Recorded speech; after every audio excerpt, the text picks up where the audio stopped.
Chapter 1. Calamity comes to Valley. Helga. Helga stared at the mid-morning sunlight glinting on the rippling surface of the water, its patterns and portents as inscrutable as its darker depths. Cattails and long grasses swayed above her, and a bright dragonfly chased a cloud of gnats. Warm muck and growing things scented the air, comforting her uneasy heart. The pencil she gripped seemed to move of its own accord as her other hand balanced her leaf-bound journal on her lap. She'd come to the shore seeking clarity, quiet, and a brief escape from the worries that plagued her. From this angle, she couldn't see her own reflection, familiar and boring. One smallish frog folk, green skin, amber eyes, and a perpetual nervous smile.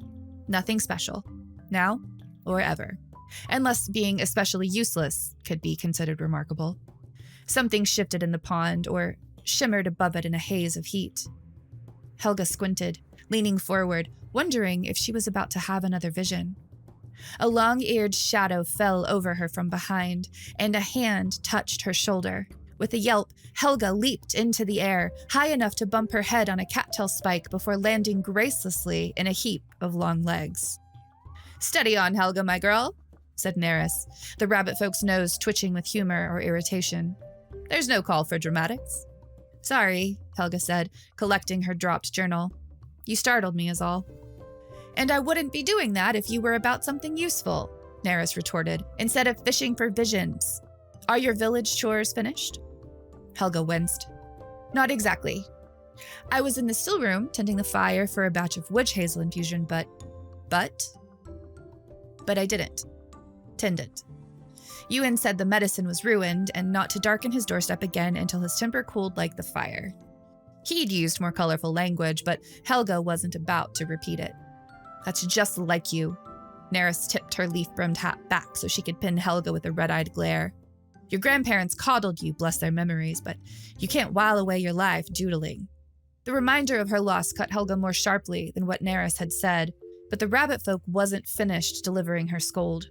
"And get your head out of yon scrying pool," Narrated added with a jab of her paw. "You need to live in the here and now, instead of trying to see what the future holds. None of that ever did anyone a lick of good. Sometimes seeing possible futures can help folk make better choices in the present," Helga said, her smile wavering. "Be that as it may," Narrated replied. "I've no time for philosophy when there are crops to harvest. I hope your future includes more work and less cloud spying." With a flick of her fluffy tail, Narrated left Helga to her interrupted sketching. Helga sighed. Narrated was only saying what so many folk in Pondside were thinking. In all her seasons living in the small village, Helga still hadn't found her place, her calling. She began to despair that she ever would. Around her, others went through the work of their day. Rabbit folk with muddied feet cut and tied long stems of watercress for loading into wheelbarrows, bound for the communal stores. Otter folk ran nets through the shallow waters offshore, catching minnows and dumping them into wooden barrels. A frog folk father passed a cluster of crusted irises, carrying a water-filled container of his precious tadpoles on his back. Everyone was busy, at peace, joking with friends, splashing each other to cool the sun's heat, or diligently focused on their labors. Helga struggled to focus on any chores long enough to finish them. The stillroom incident was only one in a long list of similar problems. Burnt carrot muffins, half-planted pea shoots, quilt pieces forever waiting to be sewn together. If she was interested enough in her task, she could lose hours and forget her surroundings completely. Sadly, few activities inspired that sort of devotion. Even learning to weave magic had ended poorly. Perhaps if she could have spent another few seasons in Fountainport, completed her training with King Glarb. But no, best not to dwell. She carried enough shame about her inadequacies to last through all the remaining seasons of her life. At least she'd always have her art. She'd kept her journal closed during her conversation with Narrated, not wanting the rabbit folk to see whatever she'd drawn. Sometimes it was mere whirls and waves that couldn't even rightly be called patterns. Sometimes she drew what she saw, studying brightly clad birdfolk in flight or barefoot mousefolk stomping juice from freshly picked blueberries. Sometimes a vision took over her hands, and she was left with a mystery, or, as others claimed, the products of an overactive imagination. Helga opened the book and idly flipped to the page she'd been working on. The picture made her skin tighten and her mouth dry to sticky discomfort. One of the tomes in King Glarb's library in Fountainport contained lavish, colorful illustrations of calamity beasts, the fearsome heralds of nature's change, both seasonal and chaotic. Helga had never seen one herself, though their handiwork was in evidence whenever a blackberry harvest withered in a sudden drought or a spring rain turned to battering hail. What she'd drawn most closely resembled the sunhawk, though her rendering was crude compared to the king's tome. A crest at the top of its head angled backward like the dorsal fin of some fish. The hooked beak lay open as if in mid-cry, flanked by strange, whiskery protrusions, the thick tongue forked at the end like nothing she'd ever seen. Instead of 2 wings, it had 4. The usual primary feathers at the wingtip replaced with fingers and membranes like a batfolk's. The talons, at least, seemed typical, though imagining herself at their mercy was enough to give her nightmares while wide awake. Her penciled lines conveyed power, ferocity. The shading behind the creature suggested a thunderous storm rather than a bright, blazing sky. Despite the day's warmth, Helga shivered. This had to be a vision. She would never think to draw such a terrifying thing herself. She needed to show it to Ivar, the village's frogfolk augur, except, perhaps because she'd never completed her magical training, he always dismissed her visions as mere dreams or fancies. Cries for attention, even, in the wake of her grandparents' passing. This time would be different. It had to be. If she were having a true seeing of a calamity beast, her village could be in grave danger. Helga stowed her journal in her pack and headed for Ivar's house. His neighbor, Annick, in the middle of sweeping her porch, said Ivar had gone to pick up some clothing that a mousefolk in the farther fields was mending for him. Helga trucked onward, down the single main road of what passed for the village proper, which led the few travelers from Haymeadow in the south straight through toward Durham, Mintvale, and other points north. She walked past mousefolk covering the roof of a weathered wood home with water lily petals, past rabbit folk digging up plump red radishes with brilliant green leaves, past a gathering of elders sipping mugwort tea beneath the shade of a cluster of leafy bee balm that would bloom when summer arrived. She considered stopping and requesting a drink from them, but decided it would be best to finish her errand before she talked herself out of it. Thankfully, Helga was saved the trouble of further fretting by the sight of Ivar ambling in her direction, his broad lily pad hat shading his eyes. She would show him the drawing, hear what he had to say, and go back to... what? She'd figure something out. Her grandparents' home, now hers, no doubt wanted cleaning. Lunch would come soon enough, then dinner, an endless procession of meals and days stretching into the future. Neris was right. Contemplating such things helped no one, least of all herself. A clanging rang out, echoing across the fields. Helga turned toward the source of the noise, a mousefolk atop a watchtower, frantically banging the village's warning bell. But why? She turned, following the direction of their gaze toward the sky. High above, a huge shadow soared and circled in eerie silence. The creature was enormous, its wingspan as broad as the branches of an oak tree. Deep blue and violet on its belly, breast, and wings transitioned to black-striped primaries and tail feathers.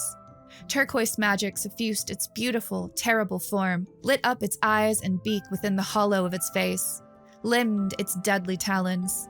In its wake, velvety night followed, cutting across the bright blue like scissors through a cloth to reveal star-flecked darkness beneath. Maha, the night owl. Without warning, it swooped in a flurry of wings, skimming the tops of the fields before rising again, trailing twilight. Around Helga, animal folk squealed or croaked in alarm. Some dropped to the ground, huddled in on themselves, while others froze in place, hoping not to attract the calamity beast's attention. Others ran for cover, to their nearby homes and burrows, or to the shelter of any tall plant that might hide them. Helga fled back down the dirt road, toward the pond, through alternating patches of day and night, sun and gloaming. The owl flanked her on the left, demolishing the mousefolk house with its half-finished roof, sending splinters of wood and shredded white flowers flying. She veered away, and someone crashed into her, recovering and darting past her. As more folk realized the airborne danger, the scattering of scared villagers became a frantic rush. Another dive. Another building erupted. The beast's movements were completely quiet, its passing marked only by the ensuing destruction and the chill wind of its wings. Helga's heart tried to leap out of her chest even as she forced herself not to follow suit, lest she be snatched from the air. Sparks from a cook fire joined the shower of debris, and soon, flames and smoke heightened the chaos and confusion. The owl's attack herded Helga and the other animal folk first one way, then another, until she was completely turned around and unsure of where she'd ended up. She found herself back in the fields, lost in a maze of cabbage heads, running full speed despite the pain in her chest and legs. The world became a bewildering mosaic made from shards of daylight amid the deepening gloom, as if time itself had shattered and couldn't be reformed. The ground fell out from under her as Helga careened over the edge of a muddy embankment. Down she tumbled until she landed in Pond Creek, the thin stream that fed the larger pond behind. She lay on her side in the soft muck for a dozen ragged heartbeats and heaving breaths, stunned and dizzy. Slowly she rolled to her back. The sky had succumbed to total darkness, moonless and awash with unfamiliar stars. Even the warm scents of mid-morning gave way to the brisk aromas of quiescent flora. She gazed up as if she were a batfolk versed in the necessary skills to read the movements of celestial objects, to divine what she should do now. Helga forced herself to sit, then crouch. The sounds of chaos and destruction were muted by distance, but they continued nonetheless. She could follow the creek bed to the pond, hopefully to find safety with other villagers in the depths of the water and wait until the night owl finished its rampage. Or she could head in the opposite direction, toward the nearest village, warn them of the Calamity beast's attack, maybe even bring back help. Pondside would need to be dug out of the wreckage left behind, rebuilt, and the folk. No. She wouldn't think of the worst things, the hard things that would need to be done after such a tragedy. Focus on the immediate problem, the next step, not the ones that would come later. Her throat tightened. What would Narrated say, to hear Helga finally living in the present like this? Nothing, in all likelihood, just a twitch of her nose and a shake of her head. Get on with it, Helga told herself. Don't stand still and wait for life to happen like you always do. Move. Heartsick and bruised, Helga clutched the satchel containing her journal and limped along the creek bed toward the far-off promise of sunshine. Mabel. The mousy mischief makers were at it again. Mabel stood outside the round door to her home, stirring a bowl of batter as she watched her precious, darling, stubbornly independent children perched on each other's shoulders, wobbling precariously. Rosalind, the eldest and largest, formed the base, with Foggy on top of her and Pip on top of him. Feet slipped, tails coiled around faces and necks, and high-pitched squeaks of annoyance punctuated every fresh indignity they visited on each other. They were piled in front of the parlor window, trying to hang the banner they had spent hours meticulously painting. It read, "Happy Birthday, Mabel." Well, technically it read, "Happy Birthday, Ma'am Mabel," with the word ma'am crossed out. Their father, Clem, had kindly noted that Mabel wasn't everyone's mother, the same way he wasn't everyone's papa, and thus the other townsfolk did not have the privilege of addressing her by anything but her given name. He punctuated this gentle correction with kisses for all, including his amused wife, who had her own privileges of the sort that led to 3 children and general contentment. Truly, her birthday was a beautiful one so far, sunny without being overwarm, a light breeze ruffling her brown fur, as pleasant as any in late spring had ever been in Good Hill. The daisies and yarrow bloomed in bonny white and yellow clusters overhead. The bees buzzed industriously between their cups of nectar, and, oh no, Oliver, the mayor, was trundling himself straight toward her. His long ears moved constantly as he tried to eavesdrop on every conversation he passed, and he paused to chat with any of her neighbors lingering outside their woven grass houses, tidying up for the party or taking their afternoon tea.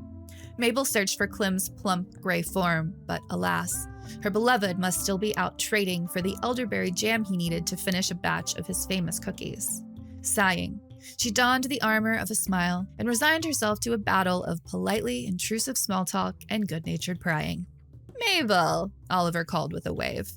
He was short, as local rabbit folk went, with cinnamon brown fur and a quilted vest in bright greens and yellows. "Happiest of birthdays to you, my dear. You're looking pretty as a portrait." She looked like a tired mother in a flour-coated, jam-stained apron. "Thank you, Oliver," Mabel replied. "You're too kind." In her mind, they crossed swords.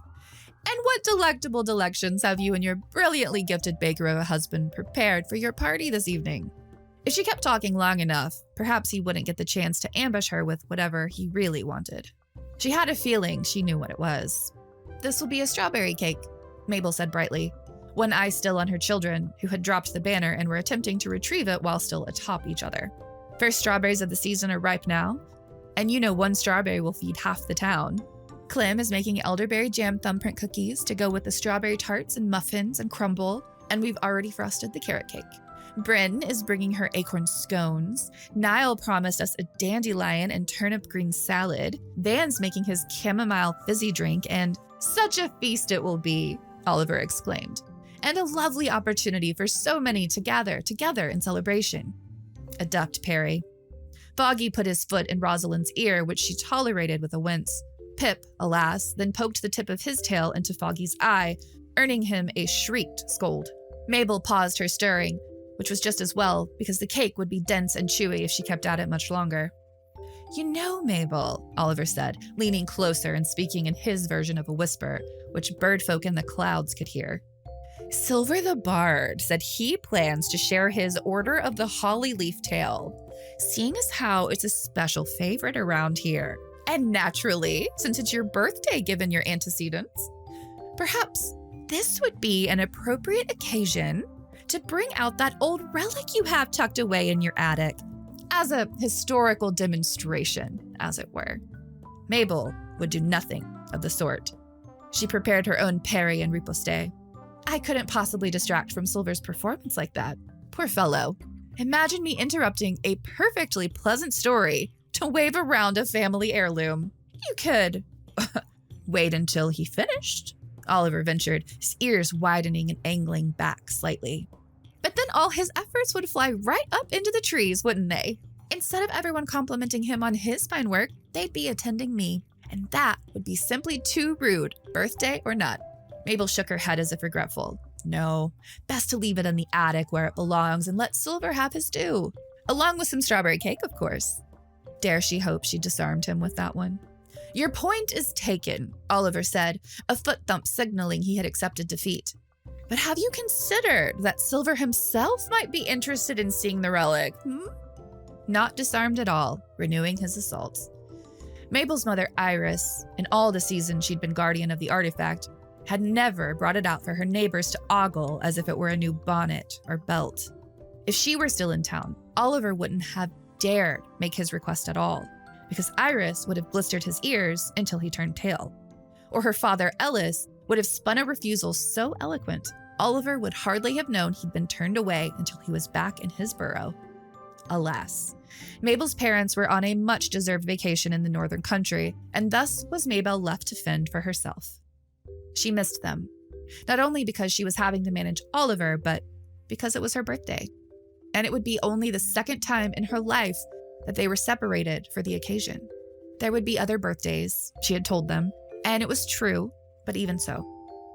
Oliver was preparing another volley of protests when the tiny tower of mouse children began to sway precariously. Mabel shoved her mixing bowl at Oliver and leaped past him. With one paw, she slung Pip onto her shoulder, and with the other, she pressed Foggy to her chest. Rosalind landed on her rump, tail curved up over her back. The banner sank to the ground in a pile of fabric, its visible letters now proudly proclaiming Hap Day Bell to all and sundry. "You dropped it again," Foggy shouted, twisting in Mabel's arms to glare up at his brother. "You made me drop it," Pip replied, clinging to Mabel's left ear and half her face. "Did not, did so." Rosalind simply sighed, stood, and brushed dirt off the seat of her pants. "What's all this fuss about then? Clem asked, his own arms laden with provisions and his eyes bright with amusement. He might have bussed Mabel's cheek, but it was currently full of sullen children. Mom saved me, Pip announced in his sweet high voice. Foggy made me drop the banner. I did not. And then he almost made me fall. I never did, but Mom caught us both, and now we're saved, and she's a hero. Mabel exchanged a look with Clem that said they were both suppressing laughter. She's always been my hero, Clem said loyally. Now which of you heroes in training is going to help me bake some cookies? The mention of cookies got their attention, but they hesitated. We have to finish putting up the banner, Foggy whined. Why don't Rosalind and I do that while you wash up? Clem suggested. Have to carry all of this inside first, mind. Oh, hello, Oliver. Didn't see you there. Can't chat. Much to do before the festivities commence. Mabel? Rosalind extracted the jar of elderberry jam from under Clem's arm, while Foggy and Pip fought over who would carry the sugar and who the primrose petals. Clem kept the sack of acorn flour, which was too heavy for the children to manage. Oliver watched it all, utterly bemused, until Mabel took her mixing bowl back from him. Don't let us keep you, Mabel said. I'm sure you've more rounds to make, ensuring Good Hill's in fine fettle as you do. Yes, of course, Oliver said, ears resuming their unusual outward-facing posture. If he noticed she had dodged further questions about her family heirloom, he didn't say anything of it. The fencing was over, for now. Mabel was about to close the door behind her when the sound of rapid footsteps and labored breathing approaching from the road made her hesitate. Jennifer, one of the local weasel folk, raced up to Oliver and gestured back in the direction she'd come from. Oliver, you must see this, Jennifer said. Lowena's on lookout. She says... She sucked in a breath. There's a stranger in Pond Creek and she don't look well at all. Mabel propped her bowl of batter on the table in the front hall, then grabbed her sheathed rapier from the wall. Clem, she called. Trouble at the creek. Be back in a trice. Stay safe, Clem replied. I'll mind the littles. Oliver and Jennifer had a head start, but Mabel quickly caught up, jogging past white petal roofs and woven grass walls interspersed with the larger painted clay burrows favored by rabbit folk families, including the miller with her tall windmill. Colorful glass containers lined the cobbled street, waiting to collect rainwater from the next spring storm, due to pass through any day now. Tidy gardens bloomed with foxglove, starflower, sweet alyssum, and of course, lily of the valley. Towering above it all, the wooden homes of batfolk stood atop long poles, windows dark as their denizens slept until dusk. Curious onlookers paused in their errands, pushing wheelbarrows or carrying sacks of groceries, or they poked heads out their windows or stood in front of their cozy homes, asking Oliver what was happening. Mabel paid them no mind, concentrating on getting to the creek as fast as her small legs could carry her. A growing crowd gathered around a young frog folk collapsed between two waterside homes. The poor thing was caked in mud and clearly exhausted, her pale green skin tinged with gray, her eyes closed. Give a room, Mabel ordered. The assembled townsfolk obligingly took a few steps backward. Room, yes, Oliver repeated, panting up to stand beside her. Mabel carefully rested a paw on the frog folk's head, and her lower eyelids opened, showing only thin crescents of amber beneath dark pupils. Help. Please, she croaked. Help with what, friend? Mabel asked. What happened to you? Attack. Calamity beast. The frog folk's eyelids closed again, and she went limp, unconscious. Did she say calamity beast? Someone behind Mabel squeaked. Murmurs rippled through the crowd like a stiff breeze on a turnip field. Soon, the rumor would sweep over all of Good Hill, and no doubt grow in the telling. You and you, Mabel said, pointing. Fetch Dellen and help bring a litter to carry her. The healer was no doubt in the middle of her afternoon nap and wouldn't appreciate the interruption, but needs must. To where? Oliver asked. She can stay with me for now, Mabel replied. I'll keep her safe and get the story out of the poor dear as soon as she woke up. Where had the frog folk come from? What dire fate might she have barely escaped with her life? Mabel gazed into the distance along the creek's winding path, mentally mapping which villages lay in that direction. Then she raised her eyes to the horizon and the afternoon sky dotted with thin clouds, scanning for any sign that a calamity beast might turn its wild, destructive power on Good Hill next. Dellen arrived eventually, and Oliver wrung his hands as Mabel helped load the frog folk into the litter. She led the way to her home, considering what she could tell Clem and the children as she clutched her rapier tightly with one hand. Whatever else happens, Mabel thought grimly, My birthday party will have to wait. Ral. Ever since he returned to Ravnica from Thunder Junction, a single thought popped up randomly in Ral's mind like a storm in a clear sky, during guild meetings and baths and whenever his attention wandered. Balerion is alive, and I'm going to kill him. Assuming the damned mage could be killed. But after nearly 2 years of believing he was dead, lost in the Phyrexian invasion, finding out he'd instead been masquerading as the nightmarish Ashiok so he could steal some kind of weird animal, well, I'm gonna kill him, Ral muttered, hands laced behind his head as he stared at the ceiling of his bedroom. Kill whom? Tomek asked, voice thick with sleep. Balerion. Tomek raised his head from his pillow to blink at Ral. He was adorable without his glasses. Brown hair mussed. I thought you wanted to find him. I do, so I can kill him. Tomek flopped back down. You're not going to kill him. He's your friend. Was he? What kind of friend fought and fled without explanation? You want to know why he did what he did, Tomek said, as if reading Ral's mind. You'll never know if you kill him. Stop being reasonable. Ral pressed a kiss to his husband's mouth to silence him. It didn't work. Your plan? Ral traced Tomek's eyebrow with a finger. I tried planeswalking to him, ended up on some beach in Ixalan, but I know someone who might be able to track him. Tomek's eyes scanned the dark room as he thought. Will she help you? Ral loved having a brilliant husband who didn't need everything explained to him. I don't see why not. She helped before. When are you leaving? Tomorrow. If you're leaving tomorrow, Tomek trailed off as his hands blazed their own trail elsewhere. Yes, his husband was definitely brilliant, but then Ral would never have settled for less. I cannot help you. She stood on a bridge in a well-tended garden, white hair brushing her golden armor, face hidden by her wide-brimmed hat. A breeze shook the branches of a nearby tree, sending a shower of flower petals drifting through the sun-kissed air. Can't or won't? Ral asked. I can no longer walk the plains. My spark is gone. Ral gritted his teeth in frustration. You can't feel the blind eternities at all? No. Her hand moved whip fast, snatching a petal in flight. I'm finally at peace. Damn it. There must be a way. Planeswalkers leave ether trails that can be followed. Most of you do it intuitively. And you? She released the petal, which spun lazily toward a plot of raked sand. I used to sense the trails, all the way to the sparks at the end of them. Sense how? She sighed. How can I describe taste to a man with no tongue? Return to the last place you saw him and open your soul. Great. Thanks. Ral knew she hadn't earned his sarcasm, but he was too bitter to prevent it. He planeswalked away in a shower of sparks, leaving the Wanderer to her palace garden. The place in Thunder Junction where he last saw Balerion was as empty as Ral had left it. Emptier, even. The vault itself was gone, leaving only the ruins of Tarnation. No clues, nothing. What had the Wanderer said? Open his soul? Ridiculous. But he didn't have other options. Okay, soul, Ral muttered. Get to it. He closed his eyes and listened. Silence. He sniffed the air. Dust and metal. He fantasized about further wrecking the wreckage with lightning, instinctively reaching out to the weather with his magic.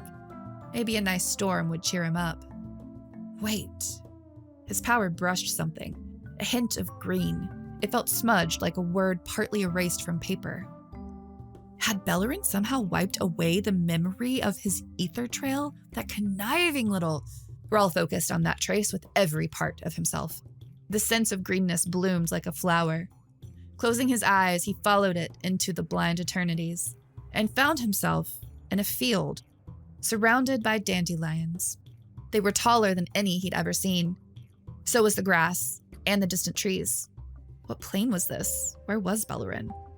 He ran his hand over his face in disgust, then froze. What happened to his face? Were those whiskers? Was he covered in fur? Was that a tail? I'm going to kill him, Ral shouted, his eyes filling with lightning as he shook his paw at the sky.